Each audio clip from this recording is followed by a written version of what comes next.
Joe Louis.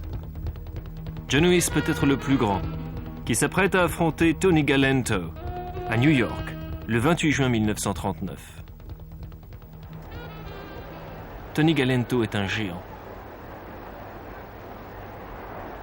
Et a un style de boxe extraordinairement inorthodoxe. Face à lui, Joe Louis, le plus intelligent des boxeurs. Louis est champion du monde depuis 2 ans, depuis qu'il a mis KO Jimmy Braddock. Il a déjà défendu son titre à 6 reprises. Un seul de ses adversaires a duré plus de 5 rounds. Mais Tony Galento est un cas à part, un excentrique. Et pas seulement à cause de son énorme poids, de son tour de taille phénoménal, mais aussi de cette posture sur le ring. Regardez-le. Pratiquement plié en 2 pour avancer sur son adversaire. Brouillon certainement, mais aussi puissant, et donc dangereux. Même pour Joe Louis. Joe Louis paraît presque avoir la stature d'un poids moyen face à l'énorme Italo-américain.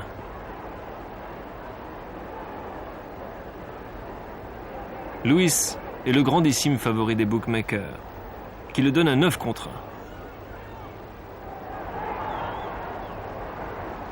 1. Une cote extraordinairement courte.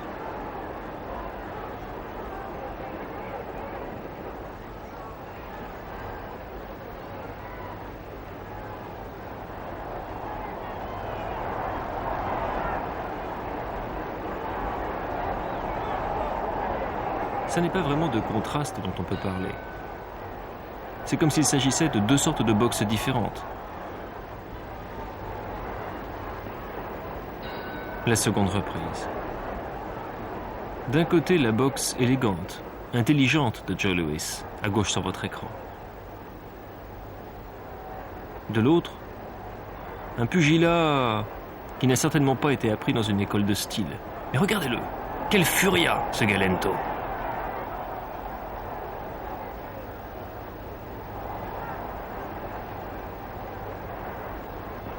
Mais curieusement, Galento donne parfois l'impression d'avoir peur face à Louis.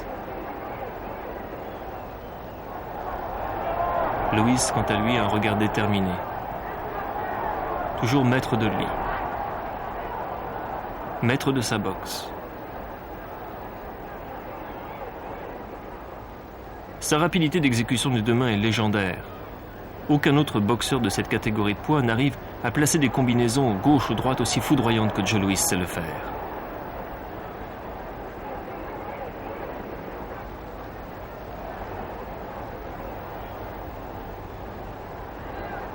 Galento, dangereux puncher, est aussi un grand encaisseur.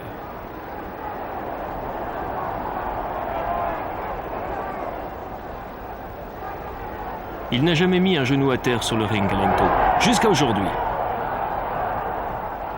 Le voilà qui est cueilli par une gauche très sèche de Joe Louis et qui est expédié au tapis.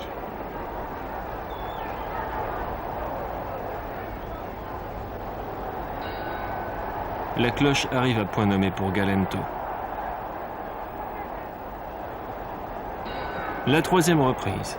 Et Galento qui doit commencer peut-être à regretter certaines paroles qu'il a prononcées avant le combat. Il a traité Joe Louis de clochard ou clodo, et je reste poli. Il a également dit qu'il tuerait Joe Louis sur le ring. Et dans cette 3e reprise, le voilà qui surprend le champion du monde par un crochet de gauche. Mais ça n'est qu'une fausse alerte. Joe Louis était contenté de répondre que son adversaire n'était qu'un gros lard. Et que pour lui, ce serait une journée de plus au bureau, rien d'autre que de battre ce Tony Galento.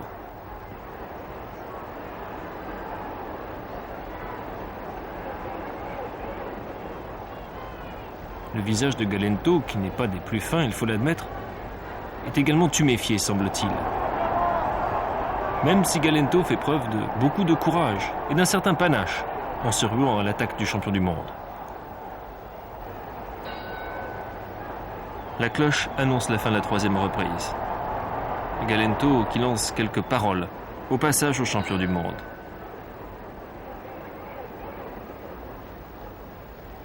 Le 4e round. Joe Louis à droite sur votre écran, ceinture claire, et Tony Galento. Tony Galento, comment peut-on être boxeur avec une telle morphologie? Et pourtant il est boxeur. Un boxeur redoutable.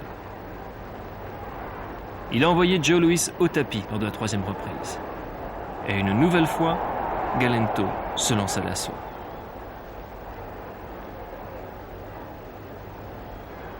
Mais Joe Louis est si calme.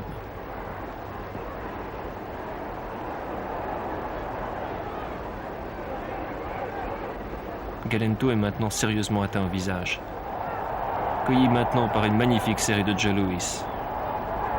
Un crochet du droit, un crochet du gauche, un uppercut, et Galento qui s'effondre dans les cordes. L'arbitre a décidé que c'en était assez.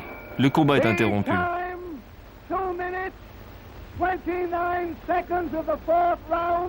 Joe Louis conserve donc son titre de champion du monde des poids lourds en battant Tony Galento par KO technique à la 3e reprise.